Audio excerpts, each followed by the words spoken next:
च्या दरम्यान का घेतलं नाही असा आक्षेप घेत दोन महिलांनी मंत्री गिरीश महाजन यांच्या समोरच प्रजासत्ताक दिनाच्या कार्यक्रमात गोंधळ घातला। पोलिसांनी तात्काळ या दोघांना ताब्यात घेऊन सरकारवाडा पोलीस ठाण्यात आणलं।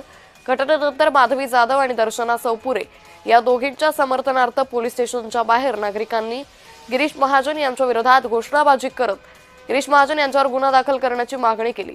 अॅट्रॉसिटी अंतर्गत गुन्हा दाखल करावा अशी मागणी वनरक्षक कर्मचारी महिलांनी केली। दरम्यान वंचित आघाडीचे प्रमुख प्रकाश आंबेडकर यांनी वन कर्मचाऱ्यांशी संवाद साधला आणि अॅट्रॉसिटी अंतर्गत गुन्हा दाखल करण्याची मागणी केली।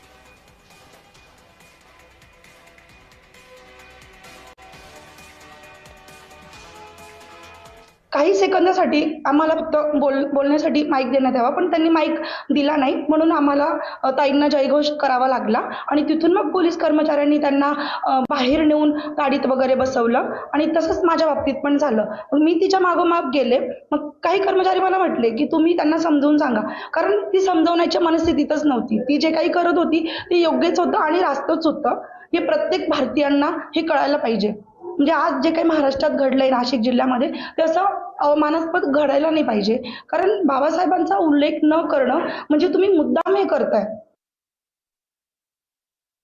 संविधान म्हटलं तर बाबासाहेब नाकारू शकत नाही आणि बाबासाहेब म्हटलं की संविधान नाकारता येत नाही। गिरीश महाजनकडनं अशी चूक कशी काय होते? मी परेड संचलनामध्ये होते, मी युनिफॉर्मवर होते आणि मला ते धुमसत होतं। मला माहित नाही अभिनय तो कभी नाही हे मला त्यावेळेस लक्षात आलं। मी आतुरतेने त्यांचं संचलन होण्यापूर्वी त्यांचं भाषण मार्गदर्शन ते ऐकलं, पण कुठेही बाबासाहेबांचा उल्लेख नव्हता। सूत्रसंचलन चालू होतं, तिथेही